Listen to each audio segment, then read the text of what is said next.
ಹೇಳಿದ್ರಿ PR team ನಾನೇನು maintain ಮಾಡಲಿಲ್ಲ, ಜೊತೆಗೆ ಹೋಗೋವಾಗಲೂ ನಾನು ಅದ್ರ ಬಗ್ಗೆ ಥಿಂಕ್ ಮಾಡಲಿಲ್ಲ. ಅದೇ ನಿಮಗೆ ಇರಲಿಲ್ಲ.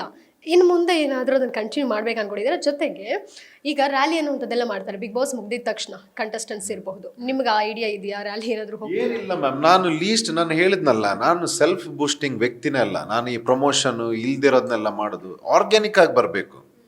ಈಗ ನನಗೇನು ಬರ್ತಾ ಇದೆ, ನೀವು ಇಲ್ದಿರೋದನ್ನ 4 ಲಕ್ಷ ಸೃಷ್ಟಿ ಮಾಡಿ ಪ್ರಯೋಜನ ಏನು?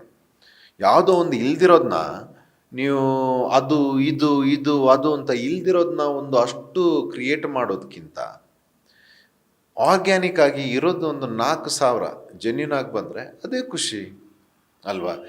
ಅದು ನೀವು ನಂಬಲ್ಲ, ನಾನು ನೋಡಿ, ನನ್ನ ಫೋನ್ ನನ್ನ ಹತ್ರನೇ ಇದೆ. ನಿಮ್ದೆಲ್ಲ ಆನ್ಸರ್ ಮಾಡ್ತಿರೋದು ನಾನೇ ಫೋನ್ಗಳನ್ನ. ಯಾರೋ ಮ್ಯಾನೇಜರ್ ಈಗ ಈ ಶೋಗೆ ಬಂದ ತಕ್ಷಣ ಹೊರಗಡೆ, ಹಲೋ ಯಾರು ಧ್ರುವಂತ್? ಹೌದು ನನ್ನ ಮ್ಯಾನೇಜರ್. ಹೇಳಿ, ಹೌದಾ, ನಿಲ್ಲಿ ರೆಸ್ಟ್ ಮಾಡ್ತಾ ಇದ್ದಾರೆ, ಇಲ್ಲ ಇಲ್ಲಿ ಒಂದು ನಿಮಿಷ ವೆಯ್ಟ್ ಮಾಡಿ. ಇದೆಲ್ಲ ಡವ್ವೇ ಮಾಡಲ್ಲ ನಾನು. Madam please come. ಎಸ್, ಏನಾಗಬೇಕು ಇಂಟರ್ವ್ಯೂ? ಎಸ್ ಮ್ಯಾಮ್, ಈಗ ಬರ್ತೀನಿ, ಈಗಿದ್ದೀನಿ, ಸ್ನಾನ ಮಾಡ್ತಾಯಿದ್ದೀನಿ, ಒಂದು ಊಟ ಮಾಡಿ ಬರ್ತೀನಿ, ಇಷ್ಟೇ. ನಿಮ್ಮನ್ನೇನಾದರೂ ವೆಯ್ಟ್ ಮಾಡಿಸಿದ್ರೆ ಒಂದೇ ಯಾವ್ದ್ರಲ್ಲ ಎಂಗೇಜ್ ಆಗಿರ್ತೀನಿ, ಇಲ್ಲದಿದ್ರೆ ಇಷ್ಟೇ. ನನ್ನಿಂದ ಮ್ಯಾಕ್ಸಿಮಮ್ ಇದನ್ನೆಲ್ಲ ಎಕ್ಸ್ಪೆಕ್ಟ್ ಮಾಡೋದೇ ಬೇಡ. ಈ ಓವರ್ ಬಿಲ್ಡಪ್ಪು, ಪೋಸ್ಟರು, ಕಟ್ಔಟು, ಧ್ರುವಂತದ್ದು ನಾನು ಹೇಳಿದೆ ನಿಮಗೆ. ನಾನು ಯಾವುದೋ ಸಮುದಾಯ, ಊರು ಗೀರು ಇದರಿಂದನೂ ಎಕ್ಸ್ಪೆಕ್ಟ್ ಮಾಡಿರೋನಲ್ಲ ನನಗೆ ಓಟ್ ಬರಲಿ ಅಂತ. ನನ್ನ ವ್ಯಕ್ತಿತ್ವ ಇದು. ನಾನು ಈಗ ಆಟ ಆಡಿದ್ದೀನಿ, ಇದು ನಾನು ಧ್ರುವಂತ್. ಇದನ್ನು ಮೆಚ್ಚಿ ಯಾರು 4 ಜನ ನಮಗೇನು ಗೌರವ ಕೊಟ್ಟಿದ್ದಾರೆ, ನಾನು ಅವ್ರಿಗೆ ಚಿರಋಣಿ. ಕಲಾ ಸೇವೆ ಮೂಲಕ ಅವ್ರಿಗೆ ಏನು ನಾನು ಕೊಡಬೇಕು ಅದನ್ನು ಅವ್ರನ್ನ ಕೊಟ್ಟು ಅವ್ರನ್ನ ಗೆಲ್ಲಿಸ್ತೀನಿ. ಅವ್ರು ನನ್ನ ಗೆಲ್ಸಿರೋದಕ್ಕೆ ನಾನು ಅವ್ರನ್ನ ಗೆಲ್ಲಿಸ್ತೀನಿ. This is my style. ಅದನ್ನ ಬಿಟ್ಟು ನೋಡಿ, ಒಂದೇ ಫೋನ್ ಇರೋದು ನನ್ನ ಹತ್ರ, 2 ಫೋನು ಇಲ್ಲ. ಸೊ ಇದೆಲ್ಲ ಮಾಡಲ್ಲ ನಾನು. ಮೆರವಣಿಗೆ ಗಿರವಣಿಗೆ ಮಾಡೋಣ. ಈಗ ಹೇಳಿದ್ರು ಇವತ್ತು ಬೆಳಿಗ್ಗೆಯಿಂದ ಬಂತು, ಸರ್ ಇಲ್ಲಿ ಬನ್ನಿ ಸನ್ಮಾನ, ಅಲ್ಲಿ ಬನ್ನಿ ಸನ್ಮಾನ. ಬೇಡ, ನನಗೇನಕ್ಕೆ? ನಾನು ಗೆದ್ದಿಲ್ಲ ಕಪ್ಪು. ಸನ್ಮಾನ ಬೇಡ, ಅದು ನೋಡಬೇಕು. ಬಟ್ ಅಂಥದ್ದು ಭಾಳ ಕಮ್ಮಿ. ನಾನು ಮುಂಚೆನೂ ಹೀರೋ ಆಗಿದ್ದಾಗ ನಾನು ಸುಮಾರು 7 ಧಾರಾವಾಹಿ ಹೀರೋ. ತೆಲುಗುಲಿ 1 ಧಾರಾವಾಹಿ ಹೀರೋ, ಮಲಯಾಳಮಲ್ಲೂ ಮಾಡಿದ್ದೀನಿ.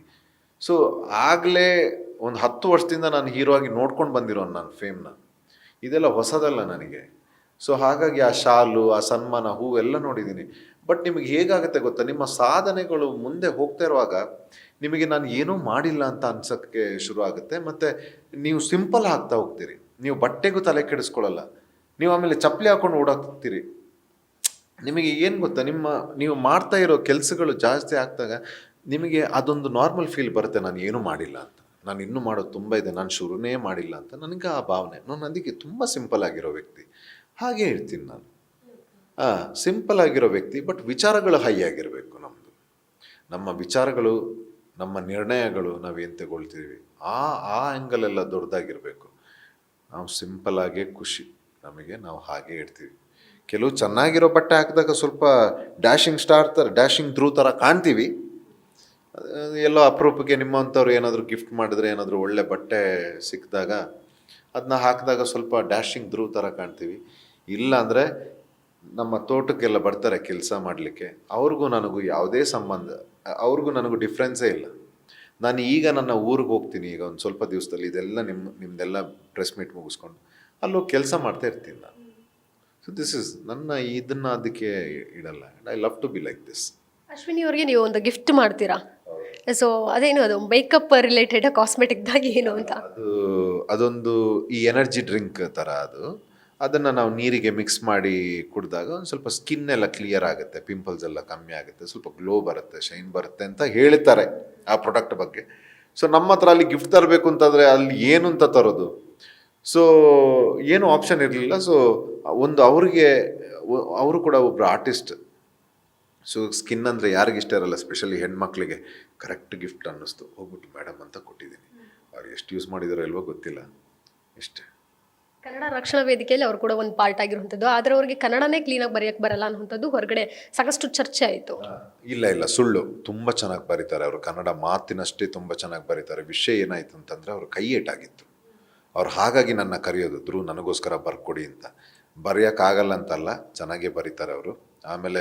ಆಮೇಲೆ ಅವರು ಈ ಮ್ಯಾಟ್ರ್ ಬಗ್ಗೆ ಪ್ರೂವ್ ಮಾಡ್ಕೊಳ್ಳೋ ಅವಶ್ಯಕತೆ ಇಲ್ಲ. ಯಾಕಂದರೆ ಹಂಗೆ ಹುಡುಕ್ತಾ ಹೋದರೆ ನೀವು ಒಬ್ಬ ಮನುಷ್ಯನಲ್ಲಿ ತುಂಬ ಹಿಂಗೆ ಕೆದಕಿ ತೆಗಿಬೋದು.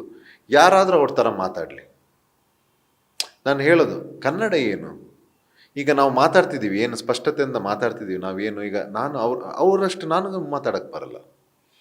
ಸೊ ಇದೆಲ್ಲ ಹೇಳೋದು, ಒಬ್ಬರನ್ನ ತೇಜೋವಧೆ ಮಾಡಬೇಕಾದ್ರೆ ಅವರ ಸಾಧನೆಗಳು ಮತ್ತು ಅವ್ರು ಯಾವ್ಯಾವುದರಲ್ಲಿ ಸಿದ್ಧಿ ಮಾಡಿದ್ದಾರೆ ಅಂತ ತಿಳ್ಕೊಳ್ಳೋದು ಭಾಳ. ನಾನು ಅದನ್ನೇ ಹೇಳೋದು, ಮೊಬೈಲಲ್ಲಿ ಕಮೆಂಟ್ ಹಾಕೋದು ಗುರು